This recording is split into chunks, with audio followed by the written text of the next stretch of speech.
RC education में आपका स्वागत है। तो आज के इस वीडियो में हम श्री माखनलाल चतुर्वेदी जी का जीवन परिचय और उनकी जो साहित्यिक रचनाएं हैं उसके बारे में बात करने वाले हैं। तो समय बर्बाद ना करते हुए शुरू करते हैं। माखनलाल चतुर्वेदी जी का जन्म 4 अप्रैल 1889 ईस्वी में मध्य प्रदेश के होशंगाबाद ज़िले में बावई नामक ग्राम में हुआ था। इनके पिता का नाम नंदलाल चतुर्वेदी जी था।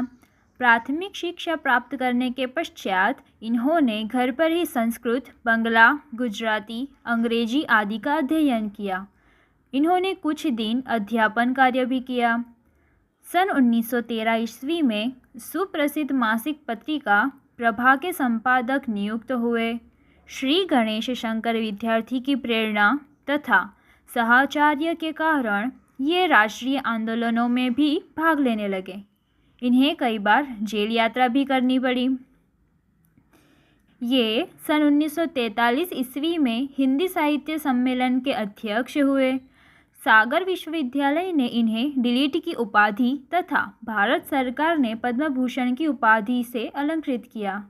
अपनी कविताओं द्वारा नवजागरण और क्रांति का शंख फूंकने वाले कलम के इस सिपाही का 30 जनवरी सन 1968 ईस्वी को स्वर्गवास यानी कि मृत्यु हो गया। तो अब हम माखनलाल चतुर्वेदी जी का साहित्य परिचय देखेंगे। तो आइए शुरू करते हैं। माखनलाल चतुर्वेदी जी की प्रसिद्धि कवि के रूप में ही अधिक है, किंतु ये पत्रकार, समर्थ निबंधकार और सिद्धहस्त संपादक भी थे। इनकी गद्य काव्य की अमर कृति साहित्य देवता है। इनके काव्य का मूल स्वर राष्ट्रीयवादी है, जिसमें त्याग, बलिदान, कर्तव्य भावना और समर्पण का भाव है। भारतीय राष्ट्रीय आंदोलन को स्वर देने वालों में इनका प्रमुख स्थान रहा है। इनकी कविता में यदि कहीं ज्वालामुखी की तरह धधकता हुआ अंतर्मन है, तो कहीं पौरुष की हुंकार और कहीं करुणा से भरी मनोहर है। इनकी रचनाओं की प्रवृत्तियाँ प्रायः स्पष्ट और अनिश्चित है। राष्ट्रीयता इनके काव्य का क्लेवर है, तो भक्ति और रहस्यात्मक प्रेम इनकी रचनाओं की आत्मा है।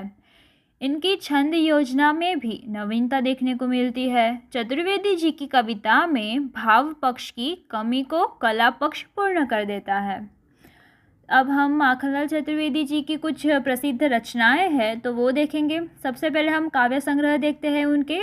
तो हिम किरीटिनी, हिम तरंगिनी, वनवासी, नागार्जुन युद्ध, कला का अनुवाद, साहित्य देवता, युग चरण, समर्पण, वलय धूप, वेणुलो गुंजे धरा, मरंज्वार, माता, बिजुरी काजल आज रही।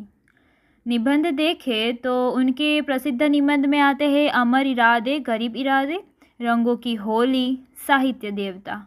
संपादन देखें तो माखनलाल चतुर्वेदी ने प्रभा, जो मासिक संपादन है, उस प्रभा नामक पत्रिका का संपादन कार्य भी किया। माखनलाल चतुर्वेदी जी की कविताएं देखें तो प्रसिद्ध कविता है जवानी, पुष्प की अभिलाषा, अमर राष्ट्र, अंजलि के फूल गिरे जाते हैं, कैसी है पहचान तुम्हारी। माखनलाल चतुर्वेदी जी की भाषा शैली। तो माखनलाल चतुर्वेदी जी की जो भाषा है वो खड़ी बोली है। इसमें संस्कृत के सरल और तत्सम शब्दों के साथ फारसी के शब्दों का भी प्रयोग हुआ है। कहीं कहीं भाषा भावों के साथ चलने में असमर्थ हो जाती है, जिससे भाव अस्पष्ट हो जाता है। लेकिन इनकी शैली में ओज की मात्रा अधिक है। भावों की तीव्रता में कहीं कहीं इनकी शैली दुरूह और अस्पष्ट हो गई है। तो ये थी माखनलाल चतुर्वेदी जी का जीवन परिचय और उनकी साहित्यिक रचनाएं। मुझे आशा है कि आपको इस वीडियो को समझने में कोई मुश्किल ही नहीं हुई होगी। तो प्लीज़ इस चैनल को लाइक, सब्सक्राइब और शेयर कर दीजिएगा। धन्यवाद।